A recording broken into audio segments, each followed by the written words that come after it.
Hey guys, I missed you guys. So, Aaron likes to poke fun at me for making Twilight Zone references at the beginning of videos like this one. Don't get on that ship! But I don't think I'm gonna be able to stop doing it. Probably ever. I've asked an important question. Stick to the subject. I can't even give you a complete list of the plethora of TV shows, not even films, because that would be even more, but just TV shows that have come out in recent years attempting to get everyone to buy into the concept that reality isn't really what you think it is, and you yourself, you're not really who you think you are. And actually now they're doing a Twilight Zone reboot. So there you go. To serve man, it's a cookbook. But we have officially entered the phase of technology merging with reality that Elon Musk used to do a bit about every time people invited him to open his mouth in public for like 2 years.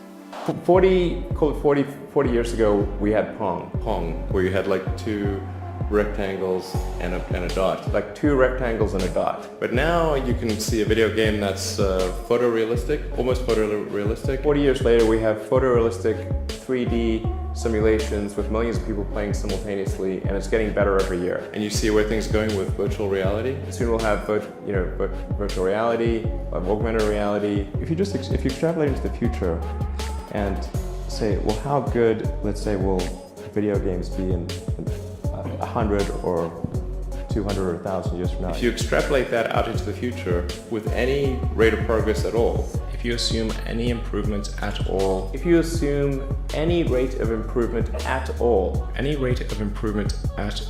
like even 0.1% or something like that, any improvement, 1%, 0.1%, then the games will become indistinguishable from reality. Then eventually those games will be indistinguishable from reality. Beyond a certain resolution, indistinguishable from reality. Just indistinguishable. If it's so realistic, you will not be able to tell the difference between that game and the reality as we know it. Then games will be indistinguishable from reality. Some of the games that are coming out right now, if you weren't told it was a game and you just saw footage from it, you wouldn't know that it was. It's getting to that point. Musk also talks about the fact that the VR is getting to a point that when people do it and then they take the helmet off or whatever, they come out. It's like some of the more high-end stuff they got coming out right now.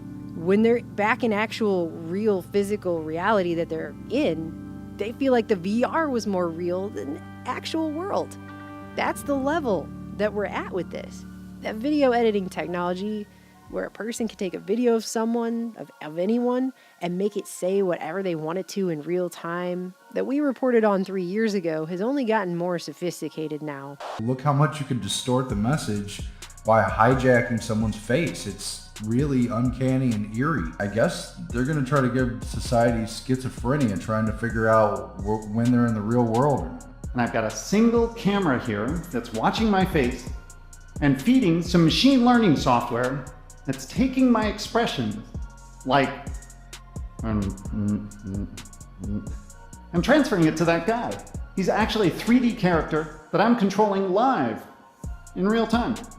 And has led the way to the creation of what is now called deep fakes, which really are some of the most hideous abominations imaginable, like this scarring video of Steve Buscemi merged with Hunger Games actress Jennifer Lawrence. This was very truly surprising for me. Just nobody wants that. Really, they don't. And I hope I'm never in that situation. And that probably won't be the last time I use the word abomination in this video. When you go to download the software for the first time, there's a link to a Nicolas Cage face set. So you could put Nick Cage's face on my body. That's correct. Could you do it like now? Of course. Oh my God. The bees, not the bees. In fact, Samsung has developed an AI that only needs one image, just one. And they can make it move and talk as if the person in the picture is alive. So for all the cool, realistic, historical reenactments you could make with such a technology, for just one example on one side of the spectrum, you also have to consider the myriad other ways this could be used to fool people into thinking someone said or did something that they never said or did. And how easy that would be. Fake. That's the word. Ersatz. As our technologies get more convincingly real and begin impinging on the actual reality we experience through the perception of our five senses, things actually seem less real and thus more fake. And the less we can trust anything that we are seeing and hearing.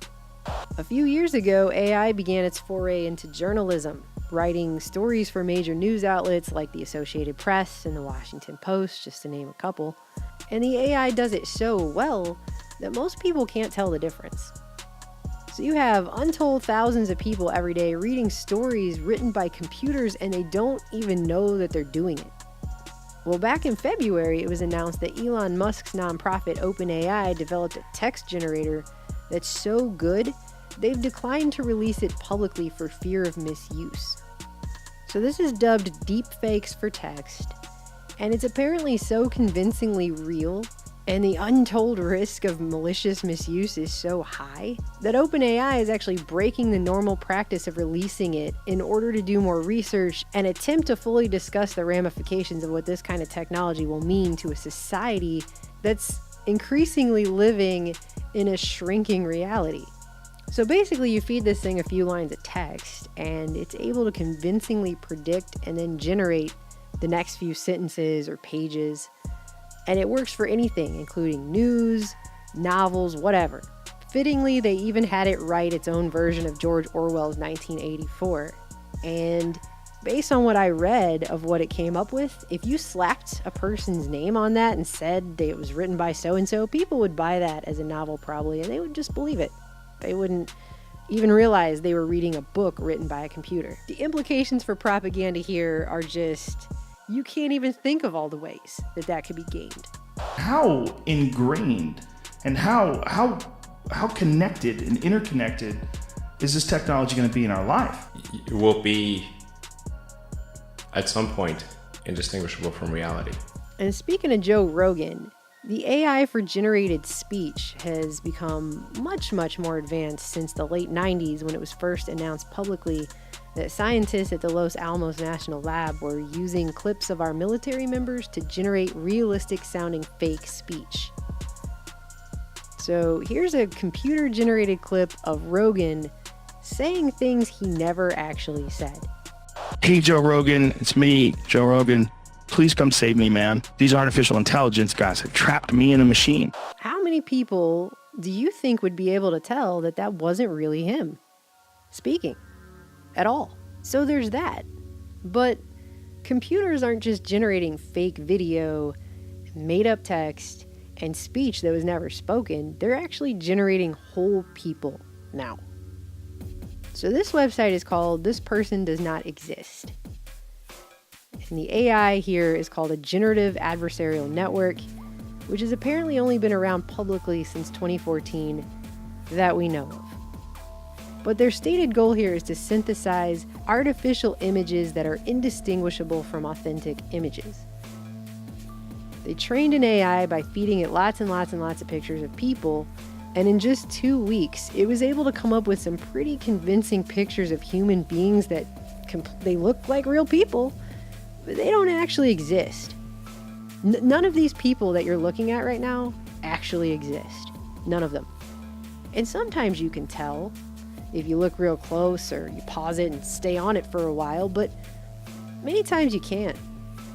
And I think if the average person was told that this was a real person, say on a newscast, for an example, and a whole backstory was given to something that happened to this person, they would likely accept that because, let's all say it together, we accept the reality of the world with which we're presented. It's as simple as that.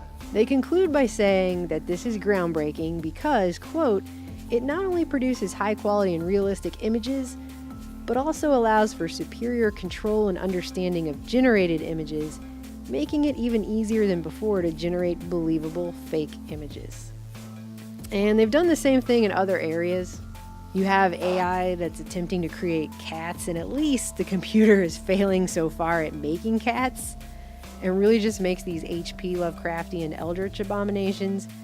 I don't even know what half of these are, if not creatures who disregard all natural laws of the universe as we understand them, otherwise defined as grotesque mockeries of reality beyond comprehension, whose disturbing otherness cannot be encompassed in any mortal tongue. Take everything back around full circle to the Samsung AI I mentioned earlier, which can take an image and make it talk, just one image. And what you have is artificial intelligence so advanced that it can now, in 2019, generate a completely fake person who does not exist and make that person talk. And most people will have no idea they're looking at someone who never existed saying things that were never really said. That's just the technology that's been publicly released that we know about. So what we're talking about here is total technological control in a way that I don't think the average person can even fully grasp the level of. The 5 sense reality can be manipulated. Just straight up. And so we're going to live in a world where seeing is not believing. And if you're somebody who relies solely on that kind of principle, you're going to be trapped in this matrix that they've been building for decades. This is what our film, The Minds of Men, is actually about, the world we're living in today. They've built this whole structure that they've placed over the natural world, and they can bypass your senses with it. Literally. That's what it means to say a world where you can't tell the difference anymore between reality and what that is and this matrix. It's so realistic, you will not be able to tell the difference between that game and the reality as we know it. And it's not a coincidence at all that all the movies and TV shows that you're seeing come out right now are just right there to reinforce this idea to you that reality is not what you think it is. You aren't who you think you are. There's a hidden secret you haven't been told about everything. It's all coming together. There's a reason people refer to this as spiritual warfare.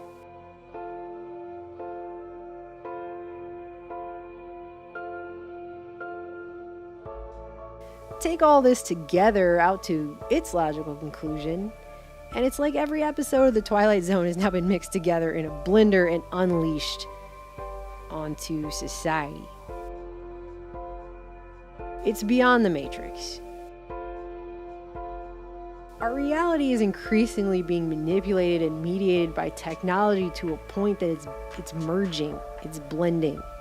And I think people are starting to feel it. Possible that a simulation is one day going to be inevitable, that we're going to have something that's indistinguishable from regular reality. It seems like people are like longing towards some weird log cabin type nostalgia. Sure, reality. Yeah, like holding on, like clinging, just dragging their nails through the mud, like don't take me yet. And the World Wide Web only gives us the illusion of being present.